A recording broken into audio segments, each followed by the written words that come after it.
Hello, hello. Welcome back. Today we are talking about those of you that are introverts. You may be one of the many people who believe networking and introverts don't naturally go together. But we're going to show you that's not true today. Sit back and enjoy. You're listening to the Productive, Not Busy podcast, where we show you how to do life and business confident, focused, and with a plan so that you can make more money. Have more free time and less stress. Your host, Wayne Withersby, will uncover actionable hacks, strategies, tips, and insights you can use today to live a better, more productive life. It's time to boost your mindset, confidence, and your attitude. Here's your host, Coach Wayne.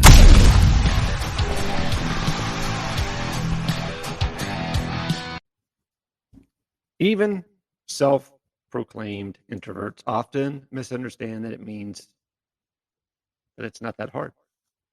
If you're an introvert who thinks they are stuck or they are in their career because they can't effectively network, keep listening.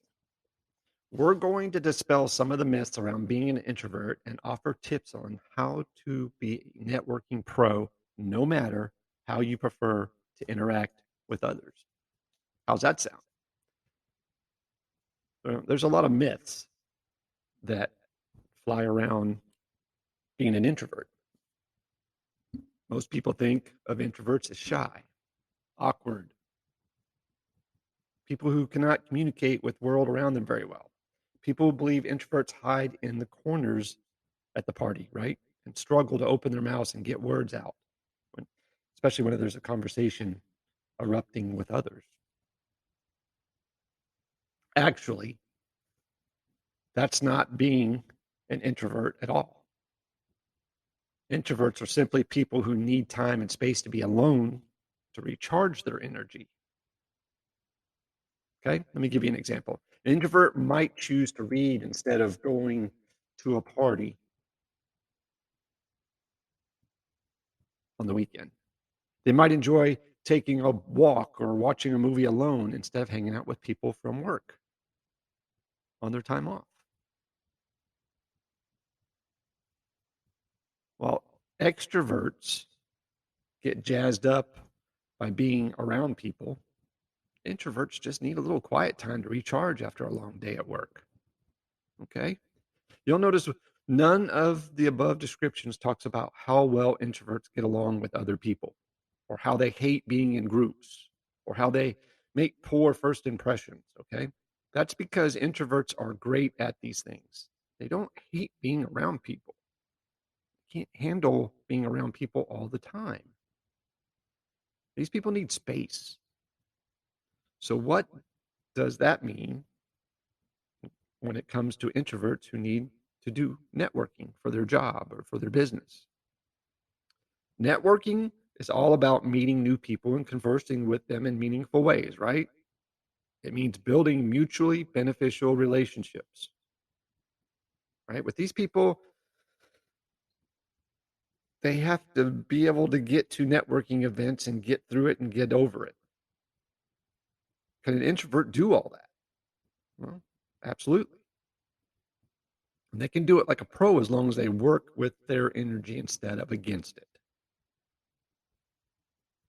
So I'm going to give you a couple of tips, tricks, and hacks here to get started so maybe you can master the art of networking as an introvert. Okay, the first one is you need to allow time for yourself. Since you recharge best alone, while pursuing quiet activities, be sure to give yourself alone time both before and after the networking event. Don't schedule other social activities that might be a drain on energy before you network. Even if you have to bow out of an event you might enjoy, it's important to be at your peak and going into any kind of networking situation. When the event is over, give yourself some time to re-energize. This may mean, I don't know, going home instead of going out for a drink afterwards. You've got to honor your energy, and you'll end up really enjoying the networking much more.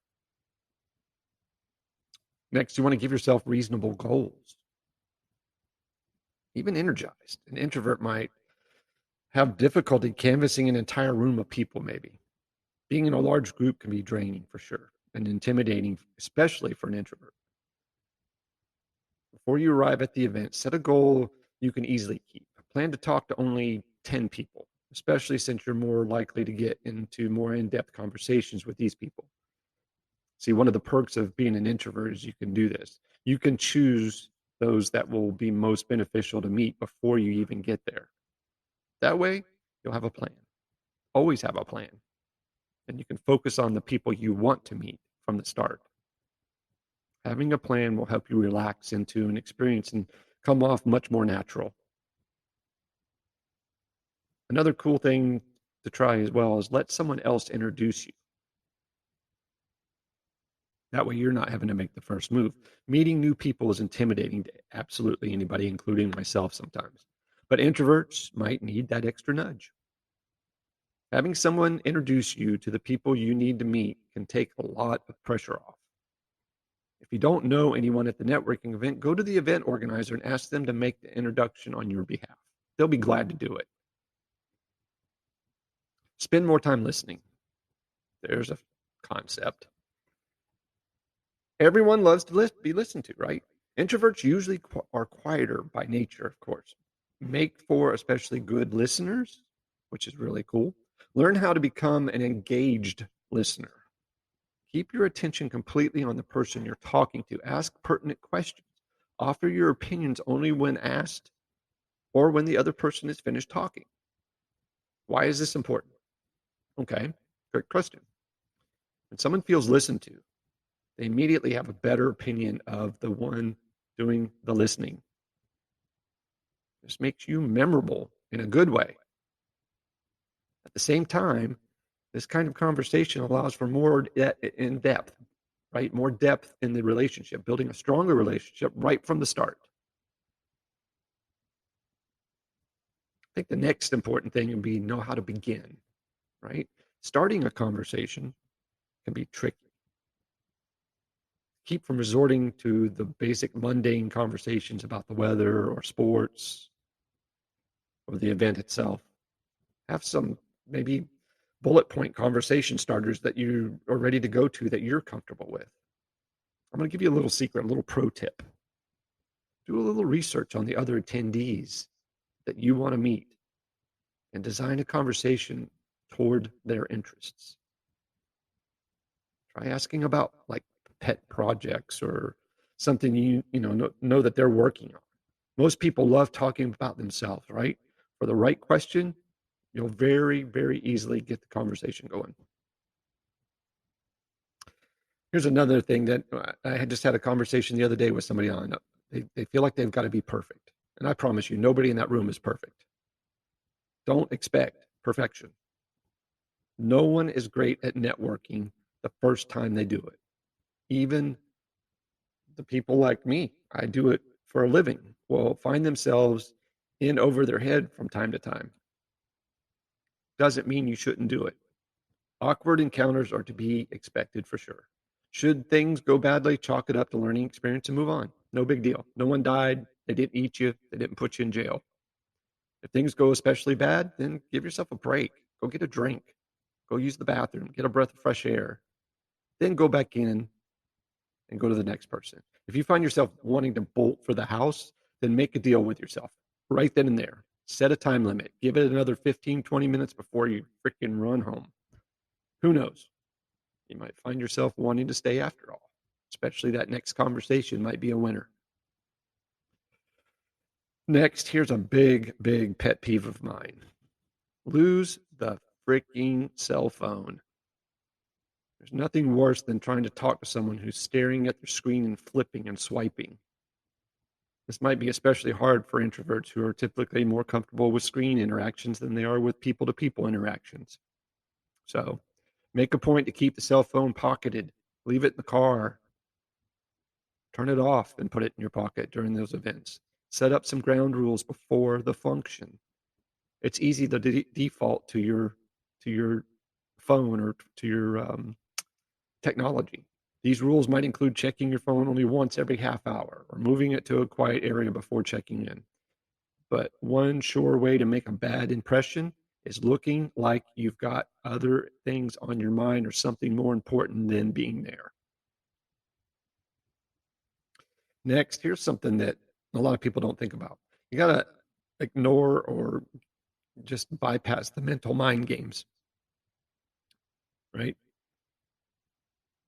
Chances are you've already got a lot of preconceived notions about yourself and networking based on previous experiences, right? That's your little inner critic. Ignore everything you've been telling yourself about how you can't talk to people.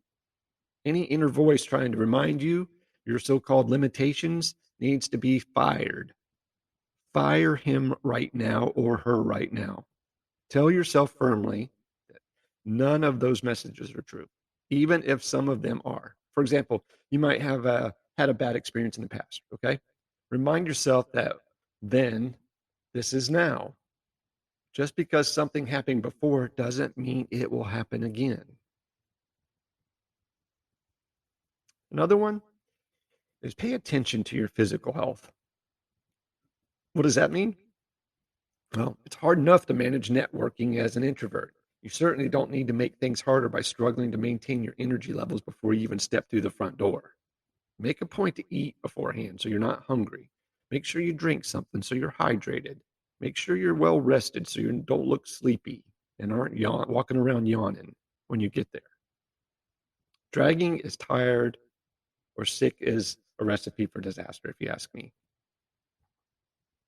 So do whatever it takes to make sure you're feeling at your best when you show up. You want to have a plan in place for afterwards. By the time the networking event is over, most introverts are ready to head for the house for some private time. You need to understand that this is part of your particular process and that emotions of this sort are perfectly sane and natural. This is where a little planning goes a long way. The day after the networking event, give yourself time to recharge in your optimal environment, like your safe space, your happy place, whatever you want to call it. You got to be outside, go outside, plan a day in the woods or in the garden, right? You need dark and quiet time, fall into a book and be quiet. Then make sure you schedule these things so you can get some uninterrupted you time. Whatever you need to recharge, do it. The trick is to remember to follow up on those plans. What I want you to do is to remember to follow up with the people you meet. Don't feel like you have to dive in immediately. Pick a few, follow up with them, send them a handwritten thank you note. Nice to meet you. Thanks for your time. You can send out messages over the next couple of days if you want. So take it slow. By reminding them of the circumstance of the meeting and some detail of the conversation, they'll remember you much easier the next time, even if a couple days go by. Remember, the key here is to work at a pace that's comfortable for you. Being an introvert doesn't mean you won't ever master the task or the technique. It means you might need to put some time and thought into what you're doing. Probably extra time more than what most extroverts do. It also means that you're going to have to pay closer attention to your energy levels as you network, and that you'll need to be kind of yourself when you find your energy kind of waning a little bit. If you're an introvert, take heart. You're about to experience some of the best social interactions you've ever had in your life. It'll be amazing. I hope this helps. Please give us some feedback. This is a big topic that I've run into lately, that people said that they're shy, they're introverts, they don't like people. Everybody's got a spot. You've got something to offer. I hope this helps. You guys be safe. Take care. Find somebody today and say something nice. Take care. See you next time. You've been listening to the Productive, Not Busy podcast. Please hit the subscribe and notification of new episodes button and visit us on social media like Twitter, Instagram, or TikTok for bonus content.